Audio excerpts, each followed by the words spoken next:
ప్రస్తుతం ఏపీ రాజకీయాల్లో Kakinada port hot topic గా మారింది.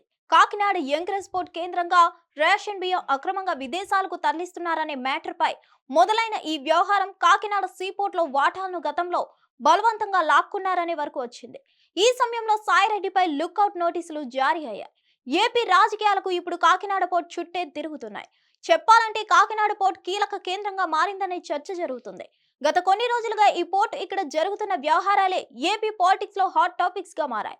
పవన్ ఆదేశించిన సీజ్ ద షిప్ అంశం నుంచి జాతీయ స్థాయిలో ఈ పోర్ట్ లో జరుగుతున్నట్లు చెబుతున్న పలు వ్యవహారాలు చర్చనీయాంశంగా మారాయి. మరోవైపు Kakinada seaport limited Kakinada SEZ లోని 3600 కోట్ల విలువైన వాటాలను కార్నాటి వెంకటేశ్వరరావు నుంచి గత ప్రభుత్వ హయాంలో బలవంతంగా లాగేసుకున్నారంటూ సిఐడి కేసు నమోదు చేసిందని చెప్తున్నారు. ఇందులో పలువురు వైసీపీ నేతలు నిందితులుగా ఉన్నారని అంటున్నారు. ఇందులో భాగంగా ఈ కేసులో వైసీపీ ఎంపీ విజయసాయిరెడ్డి, వైసీ సుబ్బారెడ్డి, కుమారుడు విక్రాంత్ రెడ్డి, అరవిందో యాజమాని శరత్ చంద్రారెడ్డి కీలక నిందితులుగా ఉన్నారని అంటున్నారు.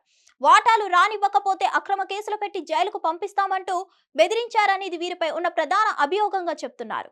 ఈ కారణాల చేత వైసీపీ ఎంపీ విజయసాయిరెడ్డితో పాటు ఎంపీ వైవి సుబ్బారెడ్డి కుమారుడు విక్రాంత్ రెడ్డి, అరవిందో యజమాని శరత్ చంద్రారెడ్డి పైన సిఐడి లుక్అవుట్ సర్క్యులర్ జారీ చేసింది. వీరు ముగ్గురు విదేశాలకు పారిపోకుండా ముందు జాగ్రత్తగా ఈ సర్క్యులర్ జారీ చేశారు. దీంతో ఇప్పుడు ఈ విషయం ఏపీ రాజకీయాల్లో తీవ్ర చర్చనీయాంశంగా మారింది. ఉమ్మడి ఏపీ ప్రభుత్వ హయాంలో కాకినాడ పోర్ట్ నిర్వాహకునకు ఒప్పందం కుదుర్చుకున్నారు కర్నాటి వెంకటేశ్వరరావు. ఆయన జిఎంఆర్ తో కలిసి పోర్ట్ ను అభివృద్ధి చేశారు. అయితే వైసీపీ అధికారంలోకి వచ్చిన తర్వాత 2019 నుంచి ఇబ్బందికర పరిస్థితులు ప్రారంభమయ్యాయి. అక్రమ కేసులు పెట్టి జైలుకు పంపిస్తామన్న హెచ్చరికలతో భయంతో వాటాలను బదలాయించినట్లు కేవీ రావు చెప్తున్నారు. ఈ విషయంలో విజయసాయిరెడ్డితో పాటు విక్రాంత్ రెడ్డి, శరత్ చంద్రారెడ్డి తమను బెదిరించినట్లు కేవీ రావు సిఐడికి ఫిర్యాదు చేశారు. అందుకే వీరిని విచారించాలని సిఐడి డిసైడ్ అయింది. ఇంతలో వారు విదేశాలకు పారిపోకుండా లుకౌట్ నోటీసులు జారీ చేసింది సిఐడి. కాకినాడ పోర్టు విషయంలో కూటమి ప్రభుత్వం సీరియస్ గా ఉంది. దానికి సంబంధించి ఏ విషయాన్నైనా సరే సీరియస్ గా వ్యవహరిస్తుంది.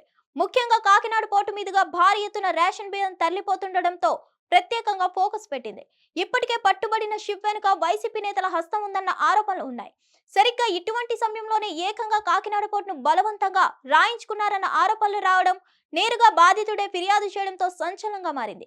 ఇప్పటి నుంచి మరింత దూకుడుగా ప్రభుత్వం ముందుకెళ్లే అవకాశాలు కనిపిస్తున్నాయి.